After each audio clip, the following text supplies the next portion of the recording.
مولانا صاحب ذوالقرنین حیدر نے ضلع مظفر آباد سے پوچھا ہے کہ میرے والد صاحب عید قربان کے موقع پر آپ صلی اللہ علیہ وآلہ وسلم کے نام کی قربانی کیا کرتے تھے، لیکن اپنی نہیں کرتے تھے۔ پھر انہوں نے انتقال سے پہلے ہمیں وصیت کی کہ وہ بھی ایسا کریں۔ کچھ سال تو ہم نے ایسا ہی کیا، پھر ایک عالم دین نے بتایا کہ آپ اپنی بھی قربانی کریں، پھر آپ نبی کریم صلی اللہ علیہ وآلہ وسلم کی بھی قربانی کریں۔ اب ہم ایسا ہی کرتے ہیں۔ میرے لیے اب مستقبل میں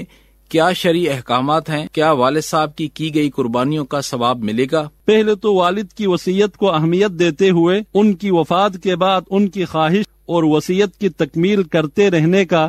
آپ کا جو جذبہ ہے اور رسول پاک سے عقیدت و محبت کا جو اظہار ہے، اسے میں قدر کی نگاہ سے دیکھتا ہوں۔ دوسری بات یہ کہ قربانی اسلام کے عظیم احکامات میں سے ایک اہم ترین عبادت اور رضا الہی کے حصول کا ذریعہ ہے۔ اسلام میں چونکہ کسی بھی عبادت کے ثبوت اور مقرر ہونے کا واحد راستہ وحی ہے، لہذا ہمیں کسی بھی عمل کو بطور عبادت اپنانے اور بجا لانے سے پہلے وحی یعنی قرآن و حدیث سے اس کا ثبوت دیکھنا ہوگا۔ قربانی بھی ایک ایسی ہی عبادت ہے جسے مسلمان اللہ تعالیٰ کی قربت کا ذریعہ سمجھ کر بجا لاتے ہیں، اور رسول اللہ صلی اللہ علیہ وسلم نے ہر صاحب استطاعت مسلمان کے اوپر قربانی کرنے کو ضروری قرار دیا ہے، جو کہ سربراہ کنبہ اپنے گھرانے کی طرف سے ادا کرے گا، اور وہی ایک قربانی ایک مسلمان گھرانے کے تمام افراد کی طرف سے کافی ہوتی ہے۔ رسول اللہ صلی اللہ علیہ وسلم کی طرف سے قربانی دینے کا تذکرہ ایک حدیث میں آتا ہے کہ حضرت علی المرتضی رضی اللہ تعالی عنہ ایک دمبا اپنی طرف سے اور ایک دمبا حضور کی طرف سے قربان کیا کرتے تھے۔ پوچھے جانے پر آپ رضی اللہ تعالی عنہ نے فرمایا کہ مجھے رسول اللہ صلی اللہ علیہ وسلم کی وصیت ہے کہ میں آپ صلی اللہ علیہ وسلم کی طرف سے قربانی دیا کروں، لہٰذا میں یہ قربانی کرتا رہوں گا۔ اس روایت کو محدثین نے سند کے اعتبار سے ضعیف کہا ہے، لیکن اگر اس روایت کو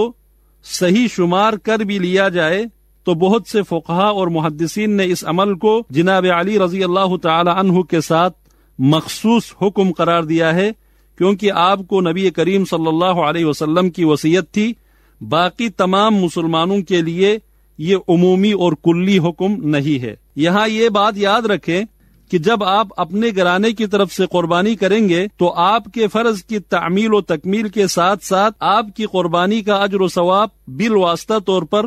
رسول اللہ صلی اللہ علیہ وسلم کو پہنچ ہی جائے گا، کیونکہ آپ کو اس عبادت اور عمل کی رہنمائی رسول اللہ صلی اللہ علیہ وسلم نے دی ہے، لہٰذا آپ صلی اللہ علیہ وسلم کو خیر اور بلائی کی تعلیم و تلقین اور رہنمائی کا اجر و ثواب خود بخود پہنچ جائے گا۔ یہ بھی دیکھیں کہ صحابہ کرام رضوان اللہ علیہ مجمعین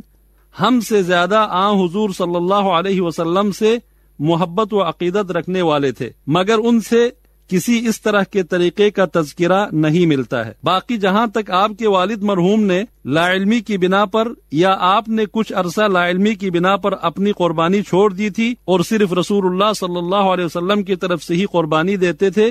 تو اس کا انشاءاللہ کوئی مواخذہ نہیں ہوگا، کیونکہ یہ قربانی کا چھوڑنا لا علمی کی بنا پر تھا۔ جب آپ کو مسئلے کا پتہ چلا تو آپ نے اپنی قربانی بھی شروع کر دی،